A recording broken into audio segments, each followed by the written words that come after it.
We will get started with our next topic in our aerodynamic course. If you recall, the first few weeks of our course, we looked at viscous flow, we looked at boundary layer theory, we looked at Navier-Stokes equations, we looked at transition to turbulence. We also looked at a little bit about the characteristics of turbulent flow, skin friction, drag, and so forth.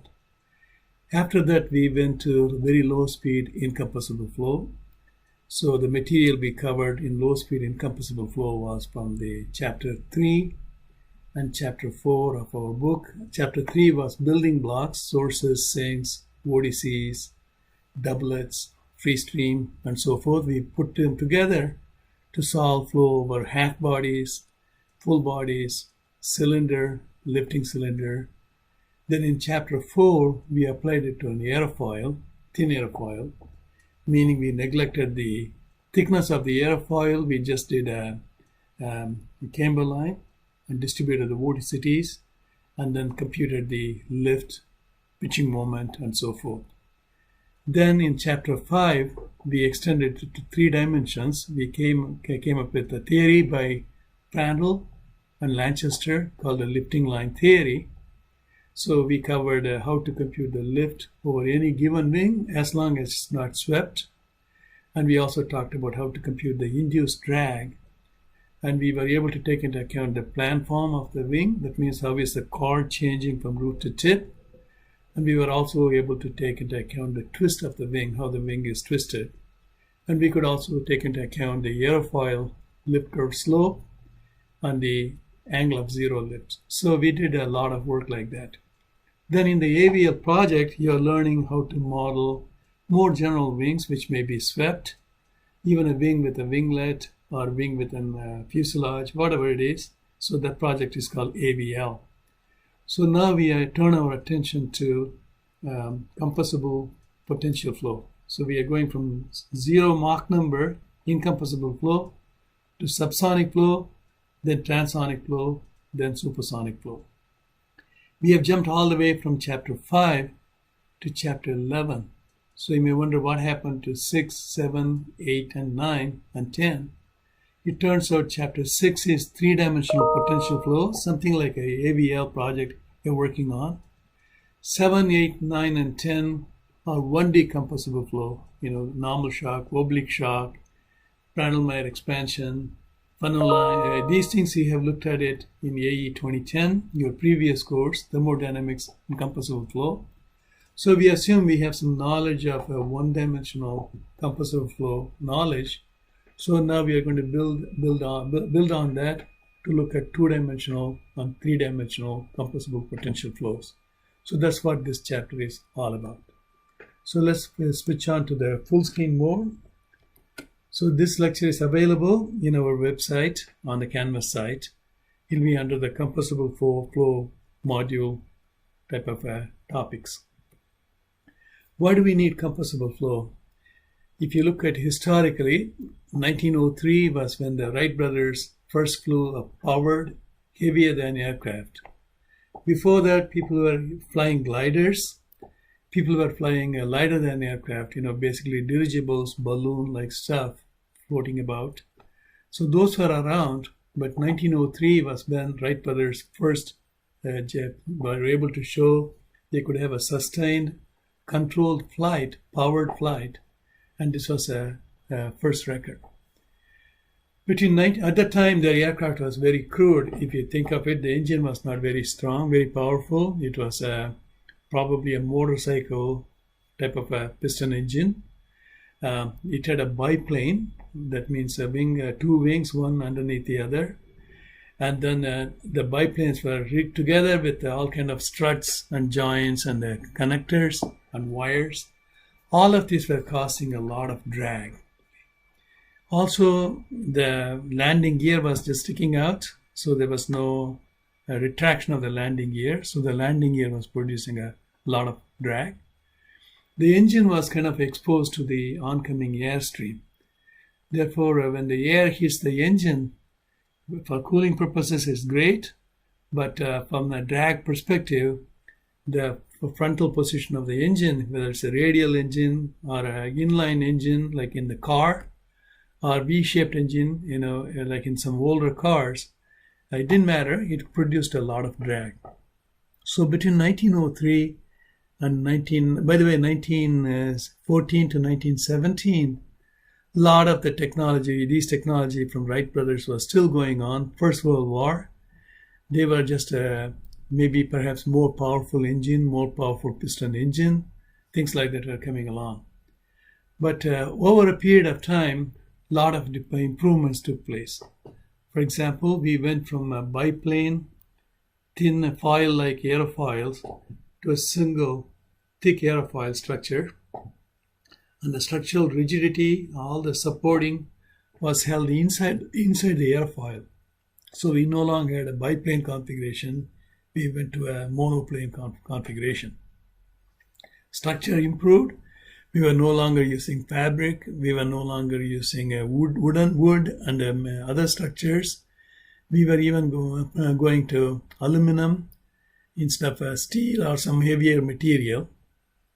Propulsion got better. Initially, it was in the form of still piston engine for a long time. Later on, jet engines came about, so lots of extra thrust was available. And then the ability to control the aircraft from the mechanical push-pull, cable-based control systems that were predominant in old aircraft. There were other approaches such as hydraulic actuators that could deflect the aileron, that could deflect the vertical tail, horizontal tail, that all came into play. So things were evolving a lot.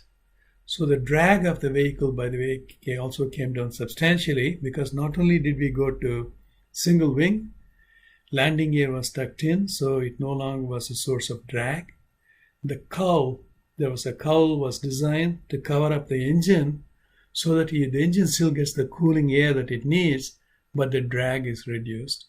And as we mentioned, the propulsion has improved. As a result of it, the speed of the aircraft started getting higher. Faster aircraft, more powerful engine, more streamlined aircraft. So people were starting to push it to low subsonic flow, and then there should be higher speeds, subsonic, transonic, even supersonic speeds at the later stages. So civilian aircraft benefited from this development. So all the improvements took place on the military side, but a few years later, those improvements would show up also on the civilian side. So people came to Prandtl, a fixture in Germany.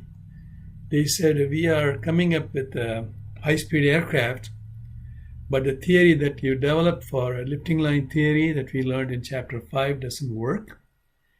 Your thin aerofoil theory that we learned in Chapter 4 doesn't work. I'm getting incorrect lift values. I'm getting incorrect drag values when transonic flow and shock waves are forming. What do I do? So, of course, at the Prandtl's time, transonics was not still a reality. So people were looking at subsonic flow. So he developed a theory extending incompressible flow equations to compressible flow equations in 1920.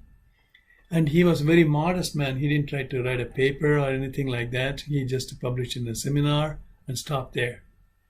Glovert in England, about 6 years later, developed a similar theory. There was a communication barrier between the two countries, language barrier, and he developed independently a similar set of rules.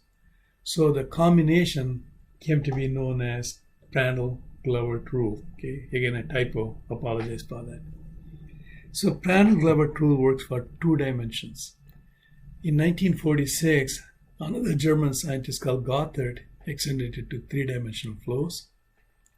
Then in 1928, a German called Ackert developed equations for supersonic flow. So in this lecture, we are going to develop the governing equations first for compressible flow. Then we are going to invoke the small disturbance assumptions to simplify the governing equations because they are very, very non-linear. And then linearize the equations. Then we'll take on all these transformations such as Glovert transformation, Gothard, and Ackert in future videos. How about the United States? All these things are going on in Europe. US was lagging behind in these advancements, even though we were the first to fly. Wright brothers had flown in 1903. Indeed, NACA, when it was formed, its charter was not to advance the aeronautics technology. They were looking at policy matters such as how much to charge for air mile, how about patent issues related to aircraft development, how do we license the pilots, kind of things that FAA now takes on. NASA was doing it. Then they realized that they were getting behind. There's a nice history of evolution of technology, this website. You may want to take a look at it. Then they realized that they were falling behind.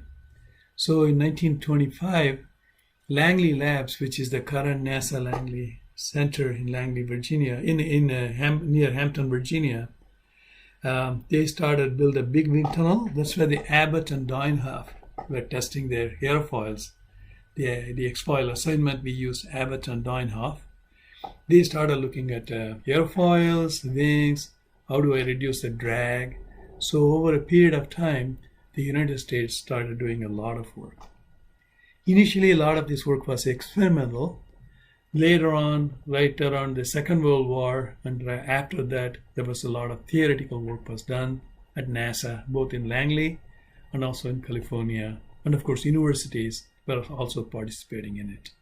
So this is how the technology that we are going to develop, describe, evolved over a period of time. So coming back to our low-speed aero that we saw in chapter 2 of our textbook, we developed an equation called continuity equation, which is a del dot velocity vector equal to 0. Then we developed a rotational flow assumption, del cross V is 0. So we had two equations for U and V. So we said if we define a velocity potential or a stream function, we could combine them to get a Laplace's equation. The nice thing about Laplace's equation was it's a linear second-order partial differential equation. Because it was linear, we could superpose many building blocks, sources, sinks, free stream, doublet, ODCs, and produce all kind of flow fields. So in this lecture, we are going to see what happens when we go to compressible flow. So we will assume the same assumptions like before. We will assume the flow is steady and nothing is changing with time. And we are not going to look at the boundary layer underneath. We are going to look at the flow outside the boundary layer. So we will assume that the viscosity effects are negligible. Remember that was Prandtl's hypothesis was the flow field could be divided into two regions. A thin boundary layer near the wall that causes a lot of skin friction drag, that causes transition to turbulence, that causes sometimes flow separation, causes stall. All these things happen in the viscous region. The outer flow is inviscid. We will assume also that the outer flow is irrotational. That means as a fluid particle moves, it moves from left to right, but it does not rotate. So think of a conveyor belt in a baggage claim area in the airport. As a baggage comes towards you, it's moving up and down, it's moving left to right, but it does not rotate. So fluid particles have a linear translational velocity, but they have no angular velocity. That's what irrotational flow means. We also assume the flow is reversible. That means there are no shock waves, nothing that is changing the entropy. So we're going to look at the subsonic flow and low-speed transonic flow. Okay, low Mach number transonic flow. So the shocks are very weak. So we are going to assume everything is reversible. We will also assume the flow is adiabatic. Remember, air is a viscous fluid, so it can conduct heat from one layer to the other, so there could be heat transfer. And if you have a turbulence, there could also be a mixing of heat from one layer to the other because of turbulent eddies.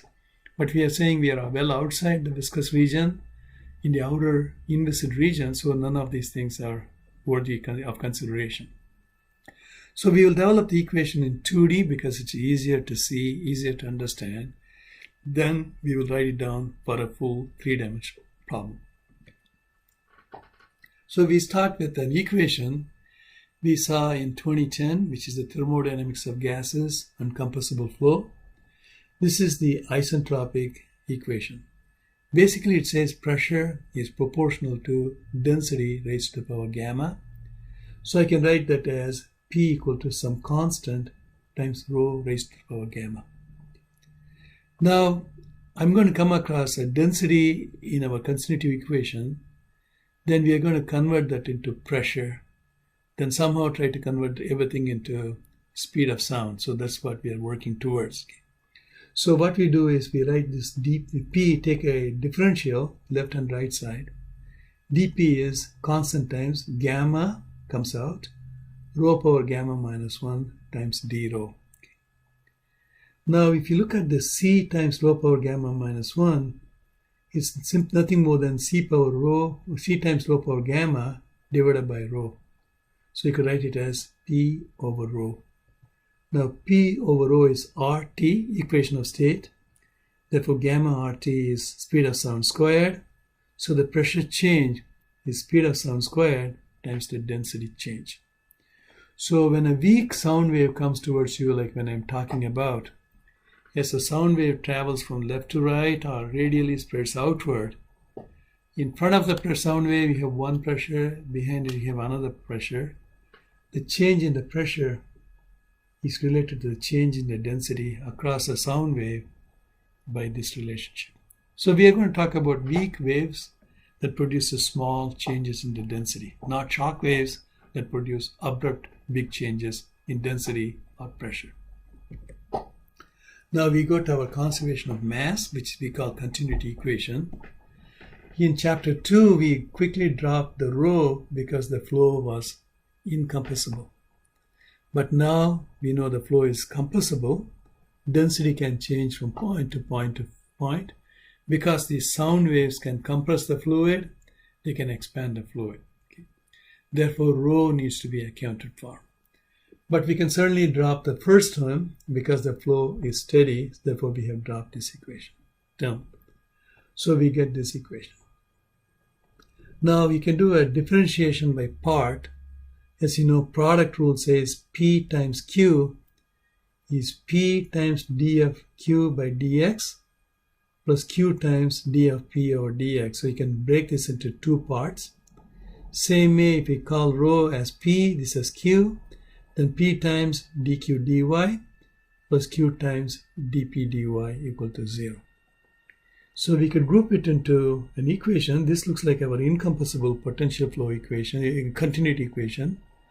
But now, unfortunately, we have this rho, and we have d rho dx, and we have d rho dy.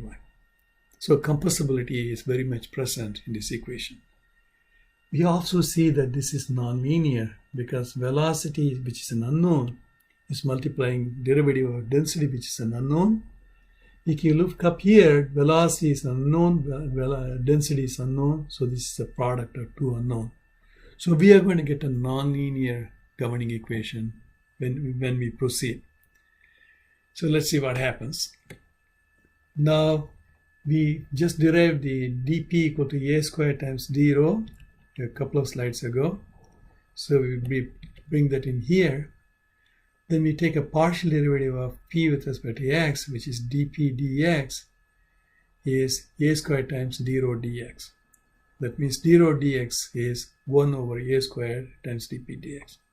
Why am I doing this? Because I want to get rid of this d rho dx. Therefore, I will put this term in here. Same way, d rho dy is 1 over a squared times dp dy. Okay. So I'm going to plug in these two terms, which is these two terms, up in here. So when we do that, we get 1 over a squared times u times p has been replaced, rho has been replaced by p, rho has been replaced by p, and we have picked up an a squared in here. Now, Euler equation along a streamline, we developed it long time ago. It seems like ages ago, but it was only the middle of May. It looks like this. Along a streamline, the pressure changes are related to the velocity changes. Bernoulli, you may remember, integrated this and came up with p plus 1/2 rho v squared is a constant, provided rho is a constant. But now we have a rho is an unknown, it's varying, so we can't just integrate it to find the pressure in terms of velocity the way Bernoulli did. But we can take this velocity inside this derivative and write it as v squared over 2. Because if you take this derivative, it will become 2v dv, and there's a 2 here, so the 2 will cancel. Now the velocity squared in 2 dimensions is u squared plus v squared. So if you now expand this, u squared is 2u du. I have 1/2, so it will become u du. V squared will become 2v dv. I have 1/2, so it will become v dv. I have a minus sign here, so let me keep the minus sign. So this is dp is this. I need dp dx. All I have to do is take an x derivative of this. That's this number. I need dp dy. All I have to do is take an y derivative of this expression, which is given in here. So I'm going to take all of these terms and plug it in here for dp dx and dp dy. Then after a small massaging of terms, grouping of terms, we get this equation. This is same equation which we saw. I have taken dp dx. When I put this row u here, in here you got a u squared. That's why you got the u squared in here. Same way, we have a v. That's a v, so we pick up a v squared over a squared. So that's what this one is. So the other terms are 1 times du dx comes from here, 1 times dv dy comes from here, and so forth. Anyway, it's fairly easy to go to this expression. Now we invoke irrotationality. Irrotationality means del cross v is 0. So in 2 dimensions, du dy equal to dv dx. So we can replace the u and v in terms of a velocity potential as we did in chapter 3 of our notes. So u is dp dx, v is dp dy. If you plug it in here, you get a second derivative of v with respect to x and y from here. This becomes second derivative of v with respect to x and y when you put v here. So this automatically satisfies the irrotationality. So let's use this for u wherever we find u. Use this for v wherever we find v. Okay. So when you do that, you get this expression. So this is the governing equation that we will solve. Okay. It's nonlinear, it's formidable, it's a second order. That means that the highest derivatives are of the second order here. Partial differential equation, not an ODE anymore, because we have derivatives with respect to x as well as y showing up all over the place. It's nonlinear because I have an unknown times unknown. Speed of sound is an unknown, so unknown times unknown divided by unknown is a nonlinear. I have unknown, unknown, unknown, unknown. So everything is nonlinear. So you can't superpose sources, sinks, vortices, free stream, double S like we did in chapter 3 unless we make it somehow linear. So we also notice that at very, very low speeds, low Mach number, the speed of sound is like 1100 feet per second. The flow speed is like 100 feet per second or 200 feet per second. 100 squared is a large number, but it's not nearly as large as 1100 squared. So wherever we have a speed of sound in the denominator, 1 over that number is so small, this term will go away, this term will go away, this term will go away. We'll recover our Laplace's equation, d squared phi by dx squared plus d squared phi by dy squared equal to 0. So we will recover the Laplace's equation in incompressible flow. So it's a comforting thought that this equation slowly degrades to the low speed Laplace's equation which we have seen earlier. But currently it's nonlinear, so we have to do more work on it. So if you had done this in 3D, you would have needed a few more pages of paper to write it all down. But ultimately, you get an expression very similar to what we got here. You get 1 minus u squared, you get 1 minus v squared, but you also get 1 minus w squared from the three dimensions. You got a uv, mixed derivative xy, But you also get UW mixed derivative x and z, VW mixed derivative y and z. So this equation looks very similar to this one.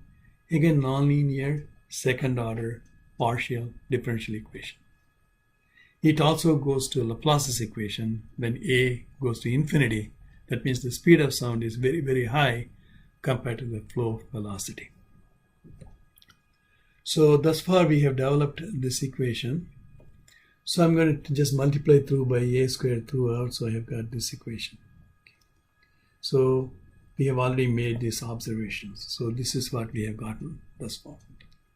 So now we are going to start linearizing this equation. So this is a good time to take a break. So I'm going to stop